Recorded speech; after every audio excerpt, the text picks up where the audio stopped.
दोस्तों नमस्कार। आज हमारे साथ एक ऐसी शख्सियत हैं जिन्होंने सियासत में एक साधारण किसान परिवार के बेटे से विधान परिषद तक का सफ़र तय किया और विधानसभा के चुनाव लड़े दमदारी से, ऐसे प्रत्याशियों के सामने जिनके ऊपर कई कई लाख के इनाम थे, जिनके सामने कोई पर्चा भरने को तैयार नहीं था। और एक ऐसे किसान के बेटे का सफ़र कैसा रहा, कितनी मुश्किलें झेलनी पड़ी और कैसे विधानसभा तक पहुंचे, इस पर हम बात करेंगे। हमारे साथ मौजूद हैं पूर्व विधायक हरपाल सिंह जी। विधायक जी, आपका स्वागत है। थैंक यू, नमस्कार। आपके पिताजी किसान थे, घर में खेती होती थी, जी जी। सब्जी की खेती होती थी, और समसपुर आपका गांव है मेरठ जिले में ही, दोराला के पास। तो वहाँ से विधान परिषद तक आप कैसे पहुँचे? शुरू से मैं, जब आपको याद हो, मेरठ में एक कॉलेज हुआ करता था, वेस्ट इंटर कॉलेज जी। उसमें मैं छात्र जीवन का वहाँ पर उपाध्यक्ष था, छात्र संघ का। मुझे राजनीति का तभी से हुआ, स्टूडेंट लाइफ से। इस बात को हो गए लगभग 50 साल, क्योंकि 72-73 साल की मेरी उम्र हुई, तो 50 साल लगभग हो गए। तो मैं छात्र जीवन से राजनीति में हूँ। उसके बाद मैंने कांग्रेस में रहा, कांग्रेस के मंडल से राजनीति करी। जिला कांग्रेस कमेटी का सीनियर जनरल सेक्रेटरी रहा कांग्रेस में। पिछड़ा वर्ग प्रकोष्ठ का प्रदेश का सीनियर जनरल सेक्रेटरी रहा यूपी में। उसके बाद क्योंकि मान्यवर जब कांग्रेस से, तो उसके बाद कोई छोटे मोटे दल, ना सपाती, ना बसपाती, ना आसपाती, कोई दल नहीं था। और समय हालात ये थे, जिसको सिंबल मिल जाया करता था वो लोकसभा, विधान परिषद में या विधानसभा में पहुंच जाया करता, क्योंकि कोई एक छत्र कांग्रेस का राज था जी। उसके बाद क्षेत्रीय पार्टी का जन्म हुआ। तो मैंने मायावती जी उस समय, चूँकि नए नए पिछड़ों को अगड़ों को लेने का उनका संकल्प था, तो ये बात 1995 की है, जब मायावती जी का लगभग राजनीति में जन्म ही हुआ था, मान्यवर काशीराम जी की प्रेरणा से।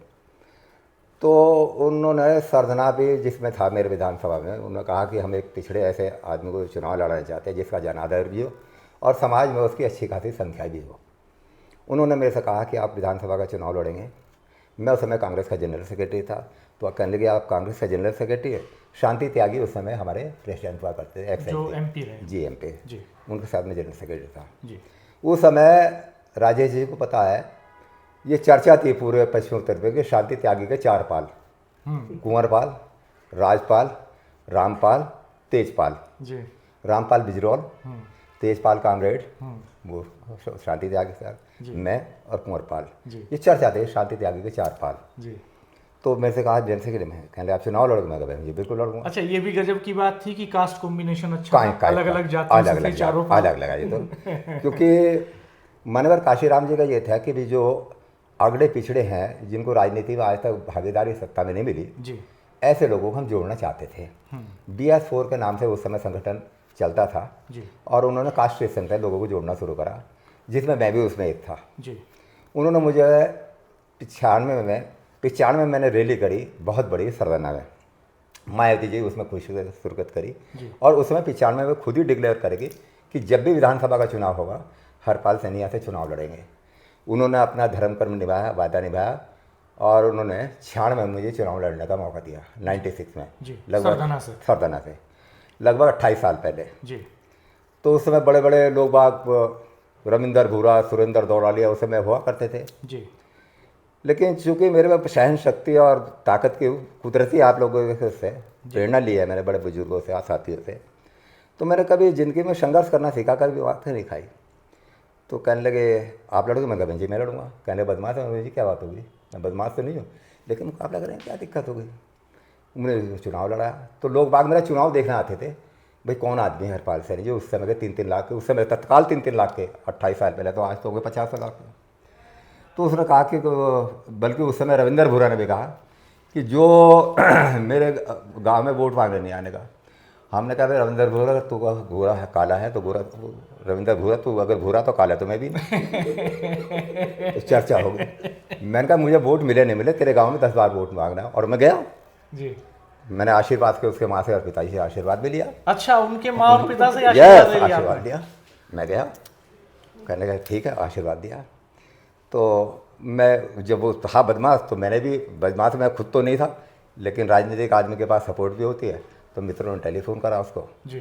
बहरहाल वो मानवर नॉर्मल हो गया, वो उसके बाद तसल्ली हुई। अच्छा, रविंदर बोरा उस समय प्रत्याशी थे? प्रत्याशी था। किस पार्टी से? ये चंद्रशेखर वाली पार्टी। और उनके ऊपर इनाम भी था? नाम भी था।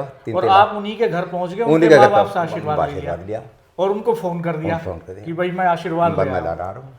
अच्छा। वही मैं उसके सुरेंद्र दौरालिया के पास गया। अच्छा, गया, चुनाव होता है तो सुरेंद्र दौरालिया बरनावा के पूर्व भोपाल सिंह के छोटे भाई, ब्लॉक प्रमुख रहे। ब्लॉक प्रमुख रहे। तो कहने लगे भाई वो बड़ा है भयंकर चुनाव, संवेदनशील से, क्योंकि दोनों बदमाश थे, तत्कालीन बदमाश थे, तो सुरक्षा की दृष्टि से मेरा क्षेत्र बड़ा संवेदनशील था। तो जिला प्रशासन ने बड़े माकूल इंतजाम हमारी सुरक्षा के किए थे कि आपस में आमने सामने ना हो जाए। अच्छा, सुरेंद्र दौरालिया भी कैंडिडेट थे? कैंडिडेट था। वो किस पार्टी से? ये कोई पार्टी, जननायक था, कोई ऐसी पार्टी बना रखी थी। अच्छा, कुछ ऐसा था, कोई राष्ट्रीय पार्टी से बनी थी जी। तो ब्लॉक में भी आया दौराने का, तो इस सुरक्षा की दृष्टि से बड़ा हम लोगों को माकूल इंतजाम कर रखे थे कि आमने सामने ना हो। हमने चुनाव लड़ा, मुकाबला भी हुआ, आमने सामने टसल भी हुई, कटाक्ष भी एक दूसरे से कहा, वो बर्दाश्त कर लिया। जब उसने बर्दाश्त कर लिया, वो करता तो हम भी उसका जवाब देते, हमने बर्दाश्त कर लिया। बहर अलर्ट बड़े रहते, फोर्स बड़ा माकूल थी कि इनका तीनों का टकराव ना हो जाए। चुनाव नतीजा हुआ, दीपक सिंघल डीएम थे, कल्याण सिंह गवर्नमेंट थी।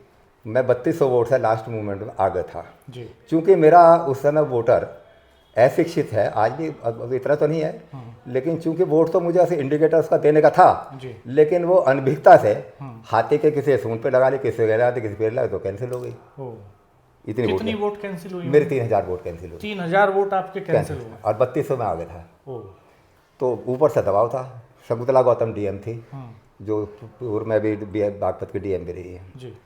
तो इसने मेरा दीपक सिंघल ने लाइट बुक कर दी, गुम कर दी, वो गिरा दिया। मैंने इसको बहुत ज़बरदस्त आमने सामने होगी, मैं लाठीचार्ज करेगा, जेल भिजवाएगा, कोई दिक्कत नहीं। मैंने इसको धक्का दिया, मैंने कहा जो मेरे शब्द में आया इससे कहा, अरे मैंने कहा बात सुनो, एक गांव की मिसाल है, जिसकी उधर की लोग उसका क्या करेगा कोई हरा तो तने दिया ही है, लेकिन प्रदेश में संता जाओगे कैंडिडेट ने मारा। मैंने इसको कहा यार, लाठीचार्ज करा दिया, भगदड़ मच गई, मौका मिलेगा बत्ती गुल कर दी, जो हारने वाले के जीतने वाले के तो नीचे दबा दिए, 2-4 से थे हमारे नीचे, इसको ऊपर रख दिया, कैंडिडेट डिक्लेयर कर दिया। कितने वोटों से हार गए आप? मैं 256 वोट से, 500 वोट, 3000 वोट आपके 3000 वोट में कैंसिल हो गए। तो सबको पता था कि मुझे हराया। महज 256 वोटों से आपके सामने बीजेपी के रविंदर पुंडीर विधायक हो। रविंदर पुंडीर, ये किस ईयर के? ये 96 की पहला चुनाव। पहले चुनाव में आपने इतनी दमदार एंट्री, बहुत जबरदस्त बवाल था पूरा। मैंने कैप्चर नहीं होने दी इन लोगों की, आमने सामने कैप्चर होने दी। तो यानी ये जो किस्सा है, जो आज एलिगेशन लगते हैं कि साहब कोई 100 वोट से जीत गया, कोई 500 से जीत गया, तो ये किस्सा आज का नहीं है, आज के पुराने से ही है। मैं इस बात का माने वाला खुद भुगत जी। तो हरा दिया, कोई दिक्कत नहीं है। तो मैंने भी उसको माकूल जवाब दिया दीपक सिंघल को। पूरे इसमें चर्चा हो गई, पूरे प्रदेश में पिटा, ये भी चर्चा हो गई, दीपक सिंघल पिटा। बहन जी की सरकार बन गई। बहन जी कहने लगे भाई वो मैं तो तुझे पहली बार मैं कैबिनेट बनाती। मैंने कहा बहन जी बनाते तुझे भी मुझे सर्टिफिकेट देता। बहन जी हंसी, कहना क्या चाहते हो? मैंने कहा बहन जी बात सुनो, आज ये डीएम है मेरठ का, मुझे कोई आपत्ति नहीं है, आप अपने से निजी सेची बना लो, लेकिन तत्काल इसको मेरठ से हटा दो। तो मैं रात को 12:30 बजे आदेश करा लाया इसको हटाने के यहाँ से। मैंने कहा उससे मेरी क्या की दोस्ती थी, इसलिए मेरा राजगाज छीन लिया हो, मेरा पॉलिटिकल कैरियर खराब कर दिया हो, मेरा सिंहासन छीन लिया हो, उसे मेरी क्या की दोस्ती। तो मैंने इसे हटवाया, डीएम हटवाया तत्काल। तो पूरे इलाके में आपका जलवा वो पूरा जलवा कि सैनी जी ने डीएम हटवा पूरा सबको पता। बड़े ऊपर वाले की गॉड गिफ्ट रही है जी। मैं बड़े धाकड़ उसमें रहा हूँ काम कराने, उसमें मुझे पता है ना कि अधिकार क्या होता है, विधायक का क्या होता है। आजकल तो विधायक ऐसे हैं, और दीवान जी क्या हाल है, और दौड़े जी हाल है, प्रोटोकॉल में से क्या क्या नहीं है। मैं फिर 2002 में चुनाव लड़ा। अच्छा, 2002 में उससे 1.5 गुना वोट मिला, फिर चुनाव हार गया। फिर 2002 में भी आप बीएसपी से लड़ा? फिर रविंदर पुंडीर से फाइट हुई? फिर रविंदर पुंडीर से फाइट हुई। अच्छा, क्योंकि पहले ही काशीराम जी ने कह दिया था कि हरपाल सैनी चुनाव दोबारा लड़ेंगे, ये जीत गए थे, उन्होंने हरा दिया। जी। तो मायावती जी चाहती थी ये टिकट किसी और को दे दूँ पैसे के बिल पे। तो लोगों ने कहा कि ये टिकट मानवर काशीराम जी का, ये टिकट चेंज नहीं होगा। बहन जी ने मना कर दिया, ये टिकट मेरी बस कर दी। काशीराम जी से आपकी अच्छी संबंध? बहुत सम्मान करते हैं। अच्छा। काशीराम जी। तो जो लोग उनके करीब कैसे चले गए आप काशीराम जी के? काशीराम जी के, मैं उनकी बातों से प्रभावित हुआ। उसमें जब भी वो मिलते थे मुझे बुलाते, ए हरपाल सैनी को बुलाओ, मेरठ वाले को आए। मैं उनके पैर छूता था, उनके आदर्श थे, प्रेरणा स्रोत थे, जो उनकी सोच थे, उनका मैं उनकी सोच को सम्मान करता था। जी। तो जो आप जानते हो रानी जी, जो लोग टिकट का दावेदार होता है तो दूसरे के नज़दीक जो टिकट का दावेदार होता है जिसको मिल रहा हो तो नेचुरल उसकी बुराई करेगा ताकि मेरा हो जाए। तो लोगों ने कहा काशीराम जी कहने लगे हरपाल सैनी पहले आ गए फिर हार जाएंगे। तो काशीराम जी का आज मैं मुरीद हूँ, उन्होंने एक बात कही थी, कहने क्या बात होगी, हम सारी सीटें जीतने के लिए लड़ रहे, कुछ हारने के भी लड़ रहे। अगर हरपाल सैनी दोबारा हार जाएंगे तो उसके समाज में संदेश जाएगा कि हमने मौका दिया है सैनी समाज को लड़ने का। ये उनकी सोच थी, थिंकिंग थी कि उन्होंने कहा कि हम सारी सब सीटें जीतने के लिए लड़ रहे, कुछ हारने के लिए लड़ रहे। बहुत विजनरी लीडर वही दिया था। तो उनका मैं वो जानते थे कैडर कैसे कैसे खड़ा होता है। उन कैडर का उनको मुरीद हूँ मैं। इसीलिए बसपा जैसी पार्टी फॉर्म कर दी उन्होंने, ताकत दी। तो जहाँ चुनाव होता था बहन जी मुझे भेजती भी थी जी कैंपेन के लिए। अच्छा, फिर जब 2002 का इलेक्शन होता है तो मुझे एक दिन का अजीत सिंह जी मिल गए हवाई जहाज में। अच्छा। मैं लखनऊ से आ रहा था, वो भी आ रहे थे। अच्छा। मैंने कहा हाँ कहिए बाबू हरपाल जी, मैंने ठीक हो जी। मैंने कहा मानवर वो काशीराम जी वो लोकदल का उसका गठबंधन हो गया था बीजेपी का। अच्छा। तो मैंने कहा जी आपने तो मुझे हरा दिया। कहने लगे देखो भाई परिस्थिति ऐसी थी। फिर एक दिन अचानक उन्होंने बुलाया, अनुराधा उस समय थी, पावर में थी अनुराधा। अनुराधा बोले, कहने लगे वो चौ साहब ने आपको याद करा जी मैं आऊँगा। कहने लगे भाई मजबूरी थी मेरी जाने की। तो उन्होंने अनुराधा जी रात को टेलीफोन आया, कहना है आपको चौ साहब विधान परिषद में भेजना चाह रहे हैं। अच्छा। चूँकि 2 सीट मांगी थी उन्होंने, चौधरी जी ने, मुलायम सिंह मुख्यमंत्री थे, 2 सीट उन्होंने मांगी थी, एक राज्यसभा एक विधान परिषद। राज्यसभा में चले गए थे महमूद मदनी जी, और विधान परिषद में चला गया था मैं। किस सन की बात है ये? माने 2 मई 2006 में जी। 6 में जी 6 में गया, 12 तक परिषद में रहा जी जी।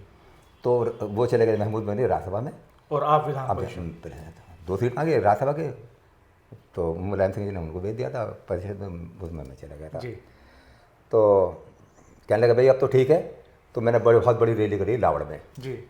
यानी चौधरी साहब को आपकी वो बात याद रही जब आप जहाज में सवार थे लखनऊ से दिल्ली के बीच, तो आपने उनको उलाहना दे दिया कि आपने मुझे हरा दिया। उन्होंने कहा भर भर लाखों लोगों के बीच में, क्यों भाई अब तो ठीक हो गया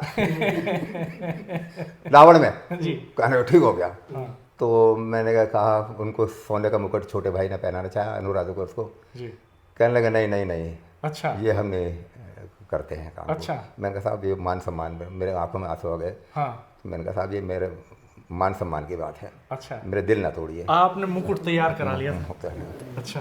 तो मैंने तो चौहा साहब ने कहा नहीं अब क्यों भाई, अब बहुत लाखों लोग थे जब रैली हुई, तो उन्होंने कहा क्यों भाई अब तो हरपाल सैनी को तुम बैठने दोगे नहीं दोगे। फिर कहा बहन जी ने कहा उन्होंने, क्योंकि अनुराधा देव को 2009 में चुनाव लड़ना था। अच्छा। तो कहने लगे भाई मैं एक बड़ी रैली करना चाहती हूँ। मैंने कहा बताओ बहन जी क्या। तो तिसंग में मैंने बहुत बड़ी रैली करी थी, याद है आपको? बहुत बड़ी रैली करी थी। उसमें अनुराधा को मैंने बुलाया था जी। फिर एक बड़ी रैली करी मैंने जाट कॉलेज में मुजफ्फरनगर में जी, जिसमें उसमें तत्कालीन प्रधानमंत्री कौन, उसमें अभी फोटो दिखाऊंगा, मैं और अनुराधा चौधरी और ये आज के प्रधानमंत्री नरेंद्र मोदी जी। 2009 के इलेक्शन, यस, जब 2000